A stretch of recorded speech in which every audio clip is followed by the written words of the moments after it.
Hey, how you doing, guys? This is Tom Fleming, comic book fantasy illustrator, ready to give you another free lesson. This lesson is going to be painting metal. I have prepared here ahead of time a very basic sword shape. We're going to go with some gold in the handle and just a silver blade, and we're going to jump right in. I'm going to start right off by saying metal is, a lot of people have a lot of trouble painting metal. To paint metal successfully, you have to understand the properties. It's very reflective. In general, there's going to be, the highlights are the most important element of creating that metallic effect. And to do that, I'm gonna illustrate this by showing kind of like a light source coming from both sides with the shadows going down the middle. So I'm going to start off with a number 2 Kolinsky Sable brush, and I am going to use a real. I'm going to use some Dr. Martin's Bleed Proof White. And I'm going to create I'm going to mix that with my Payne's Gray and create a very light gray tone. And I'm going to start on one side of the blade and just lightly paint a streak of the light gray, following this line very closely. Now, when you're painting metals like swords and things like that, it is very important to create straight lines. And I'm going to go all the way down, creating basically a shadow down the middle of the blade. Okay. Then what I'm going to do is I'm going to darken it up a little bit right in the middle. Then what I'm going to do is add a little bit of water, and with another light, with the same color, another light wash, I'm going to start from the base, and I'm going to leave a white line going straight up the middle of the blade. And the reason for that is that's one of the properties of metal, is creating those hard-shaped highlights. So as I go up, I'm going to kind of taper it off, leave it straight down the middle, wash off all my paint, and then just blend very lightly, just blend the edge with just plain water. And what happens is you create almost a fading highlighted effect with the light falling off onto one side. And I'm going to do the same thing right in the middle of the blade. I'm going to start in the middle, and I'm going to just make a straight line down the middle of the blade, wash off all my paint, and then I'm going to just blend that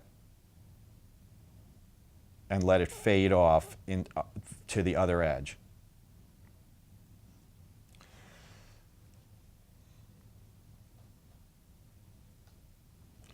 Okay. All right. Now that's a good underpainting for the blade. You can actually add little details if you want. We can go up and we actually can bring out the top of the blade by doing the same thing.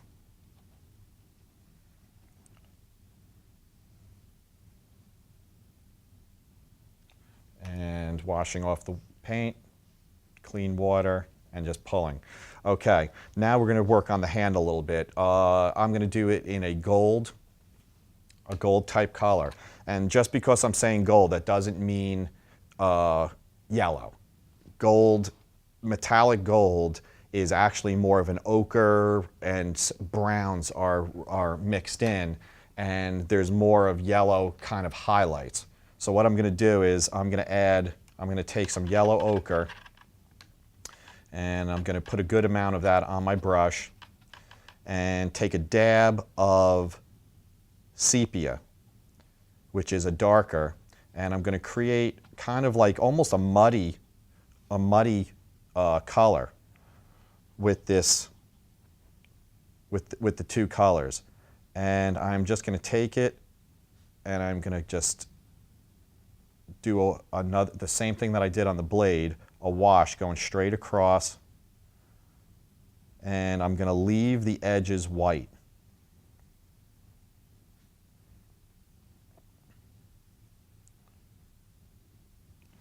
Okay, and I'm going to do the same thing on these shapes. Each one of these shapes is going to have highlights and shadows. So this, I am going to go and I'm just going to go in the middle, lay down my tone.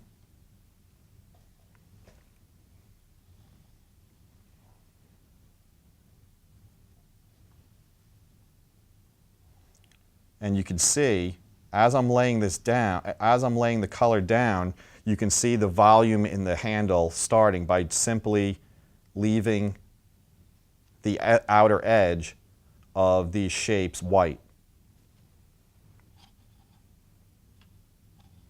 And I'm just going to use sepia and yellow ochre, and I'm going to lay down this medium tone.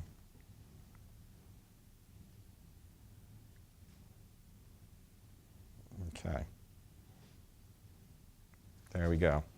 Okay. With this ball at the end, I'm going to do the same thing. I'm going to take my gold paint, my yellow ochre, my sepia, and I'm going to create that middle shape. But with the ball, balls have a sphere, has like circular type of highlights. So I'm just going to let these little shapes kind of work as the lighting hitting it, and it looks more of like a spark, like a highlight when we go in and we add our darker tones. Okay, so there's your basic underpainting. And now to really make this look like chrome or metal, like shiny metal, we're simply going to go in with a little bit darker shades by creating a contrast between the highlight and the medium tones. I have basically a little bit darker ochre pencil, and I'm basically just going to, on the very edge of that shape, I'm just going to darken the very edge and create a kind of medium to dark shape that kind of defines it a little bit more. And I'm going to do that all around, mostly on the edges.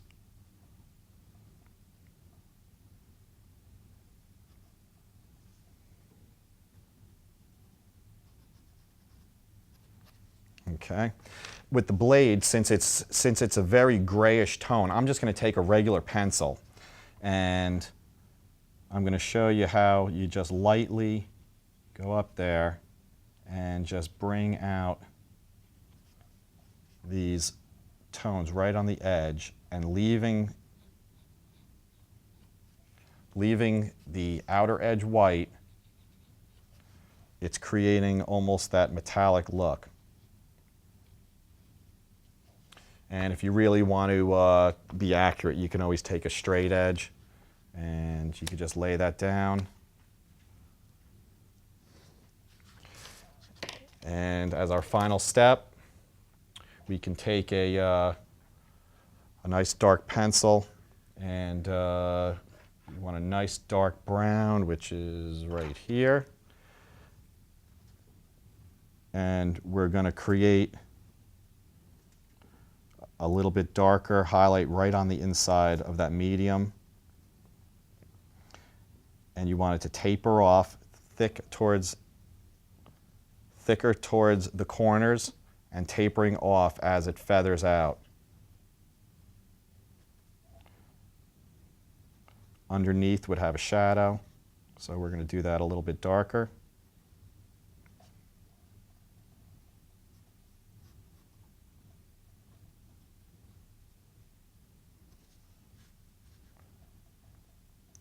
And really the trick is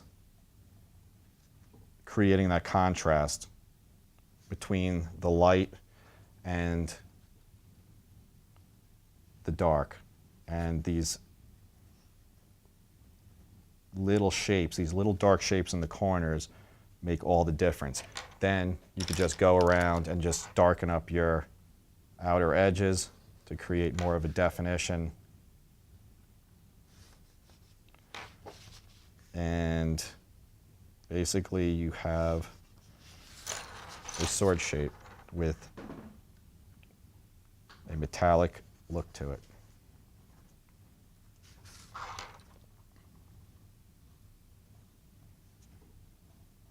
Whoop.